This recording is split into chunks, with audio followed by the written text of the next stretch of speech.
कमल अपने परिवार के साथ एक छोटे से घर में रहता था। उनके परिवार में उनकी पत्नी और एक बेटी थी।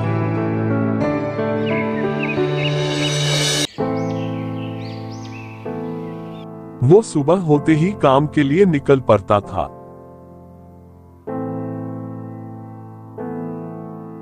वो काम करके जितना पैसा कमाता था उसी से घर की राशन खरीद कर लाता था और खुशी से अपने परिवार के साथ रहता था।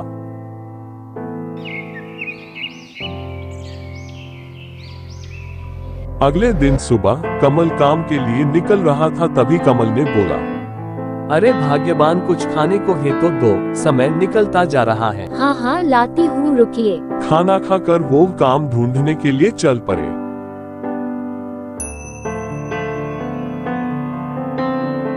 सभी के घर में काम ढूंढ रहे थे, लेकिन कमल को आज कोई काम नहीं मिला।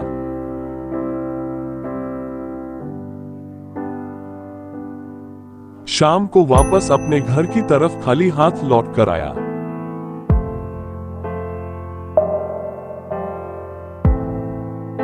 उदासी मन से पत्नी को बोला, भाग्यवान, आज कोई काम नहीं मिला। सभी के घर में पूछा लेकिन कोई काम नहीं मिला। आज तो खाली पेट ही सोना पड़ेगा। आप चिंता मत कीजिए, थोड़ा सा चावल और कुछ सब्जी है, उसी से आज रात को खाने के लिए हो जाएगा। सभी लोग रात को खाना खाकर सो गए।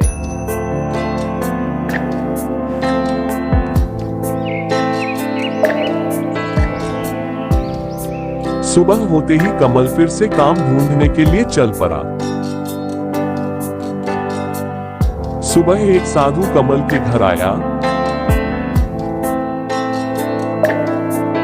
बेटी, कुछ खाने को है क्या? मैंने 2 दिन से कुछ नहीं खाया। तभी कमल की पत्नी बाहर आकर देखे कि एक साधु बाहर खड़े हैं।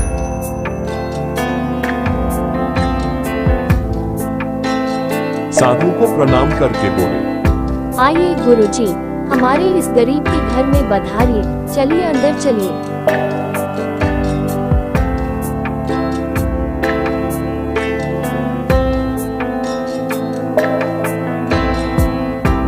बेटी, कुछ खाने को है क्या? मैंने 2 दिन से कुछ नहीं खाया। ये सुनकर कमल के पत्नी बहुत दुखी हुए और उदासी मन से कहा, अब आपको क्या ही बताऊं गुरुजी, कल रात को थोड़े से खाना खा के हमने रात गुजारे है। आज तो पानी के अलावा कुछ भी नहीं है खाने के लिए।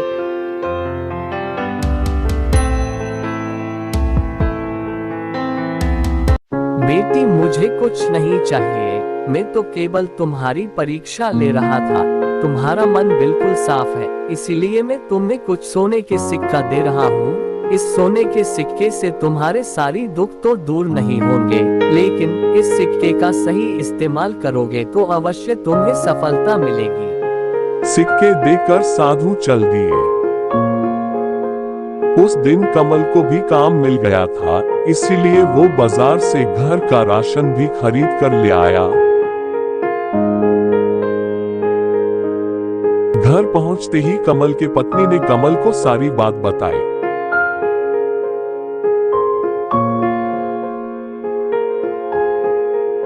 और उस पोटली को देखकर बहुत खुश हुए और बोले, वो कोई साधु नहीं थे, वो स्वयं भगवान थे। उन्होंने हमारी परिश्रम और गरीबी को देखकर हमारे साथ दिए हैं। ये बोलकर सभी लोग खाना खा के सोने के लिए चल दिए।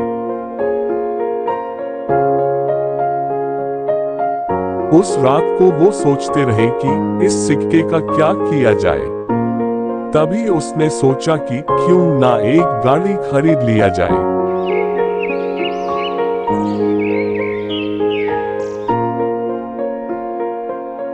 भाग्यवान, सुनते हो? कहाँ हो? जरा इधर आना। अरे कहाँ हो? जल्दी आओ तो। आती हूँ, रुकिए। बताइए क्यों इतना चिल्ला रहे हैं? मैंने एक बात सोची है। मैं उस सोने की सिक्के से एक गाड़ी खरीदूंगा।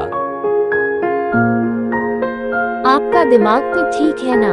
उस सिक्के से अगर हम एक गाड़ी खरीदेंगे तो हमें पूरी जिंदगी ऐसे ही गरीबी में रहना पड़ेगा। मुझे कोई गाड़ी वाड़ी नहीं चाहिए। अरे भाग्यवान, तुम पूरी बात तो सुन लो। गाड़ी मतलब वो बड़ा गाड़ी नहीं, मैं एक ही रिक्शा खरीदूंगा जिसमें लोगों को बैठा कर अपनी जगह पर छोड़ आएंगे और उसी से हम खूब पैसा कमाएंगे, क्योंकि हमारे यहाँ ऐसा गाड़ी नहीं है। आजकल के जमाने में बैलगाड़ी पर कहाँ लोग बैठेंगे, इसीलिए मैंने इस उपाय को सोचा है जिसमें मेहनत कम और पैसा ज्यादा। उसी दिन कमल ने एक ही रिक्शा खरीद कर लाया।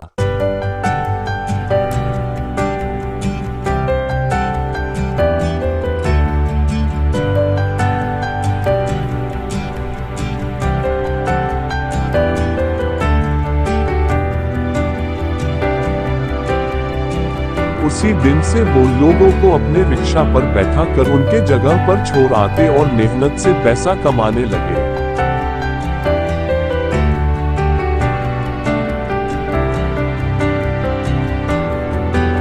कुछ ही दिन में कमल का सारी दुख दूर हो गया। उसने टूटे फूटे मकान को तोड़कर एक नया मकान बनाया, खुशी से अपनी जिंदगी में रहने लगा और गरीबों को मदद करने लगा। कोई भी काम छोटा बड़ा नहीं होता, परिश्रम से करते रहो तो भगवान मनुष्य के रूप में भी आकर तुम्हारा साथ देंगे।